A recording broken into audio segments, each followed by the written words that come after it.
So I had a good flight with this 4-inch last week. The only thing I noticed, it took a hell of a long time to get a GPS log. So after doing a bit of reading, I found advice that if you shield it, it'll make a difference, and it really did. It took it down from to under a minute to get to log 8. So all I've done, I've used ordinary kitchen alfoil, aluminium foil, wrapped an insulation tape around it, and that makes all the difference. I was worried about earthing the shield, but I gather it's not necessary, and it certainly works. So coming back from that, I thought, great, I'm going to do that with the others. So this one, I don't know if you can see it, this is the one that got splashed by a wave and was out of commission. Oh yeah, what I've done with this, I've also insulated the same foil and insulation tape to insulate the wires from the VTX, that's a SpeedyB TX800, as well as the GPS on the front of it. Yeah, it's there in black insulation tape.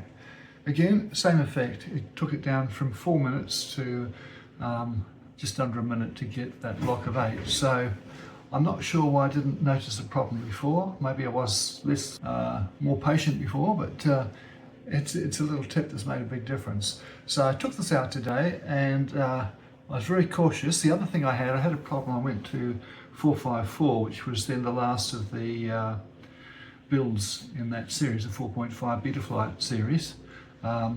And I made a silly mistake. I left aux2 off one of the mode settings, and that's why I couldn't get different rate profiles. So as soon as we realised that, put it together. So this was the first, what you're going to see is the first flight using 454.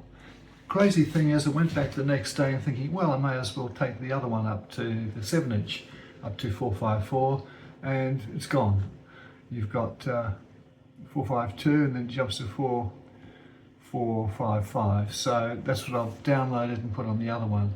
And I've also changed my OSD so I can see at a glance which version of the operating system is running. So not a really fun day to fly, but I was very keen to get out and test everything out before I go anywhere near the coast.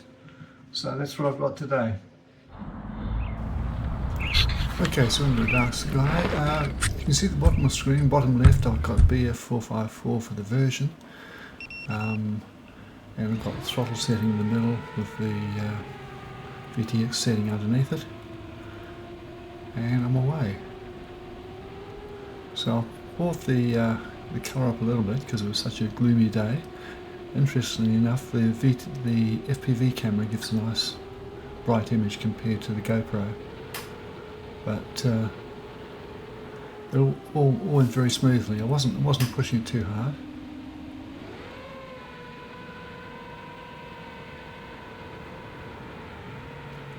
I was very aware of these, the flight controller and the stack and the motors had all been splashed with seawater, rinsed off with warm water.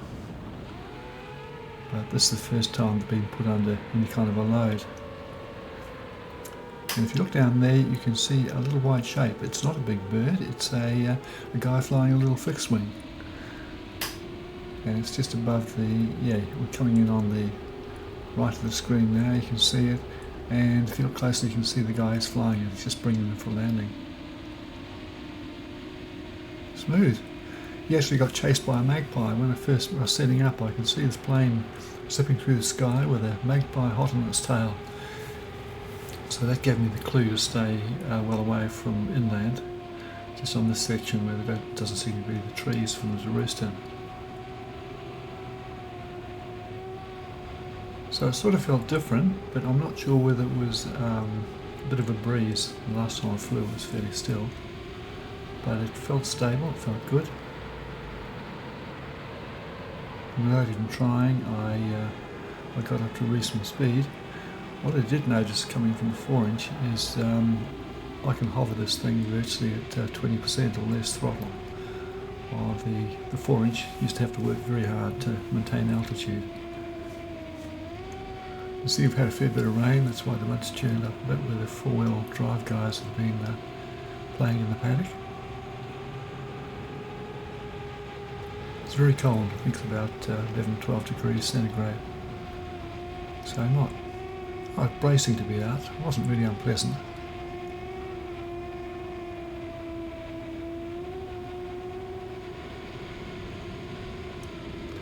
Actually had a quick chat with the guys flying the fixed wing on the way home.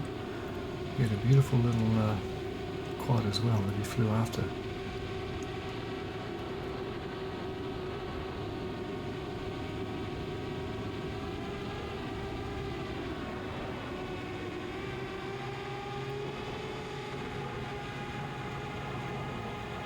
So again, just concentrating on control, nothing too exciting in terms of flying style, but it felt good, so looking forward to getting back to coastal adventures.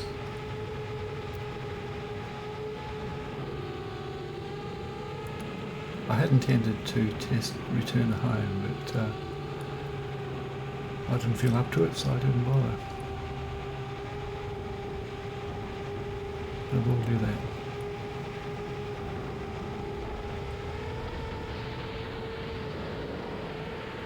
What I did notice with the slightly more powerful VTX, that's the speedy TX800, no trouble, no breakup at all on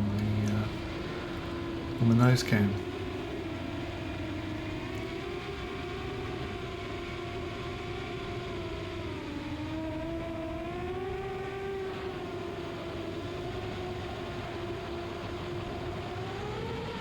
So I've done enough for the day, so I'm just bringing it back in gently.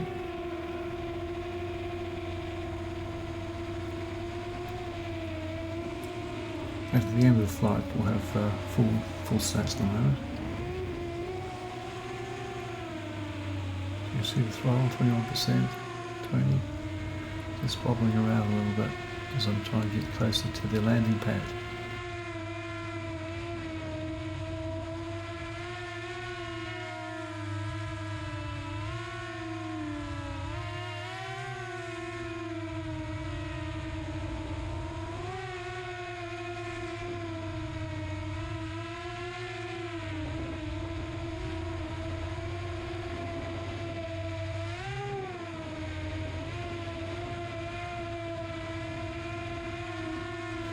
As is often the case, I wind up dropping slightly short.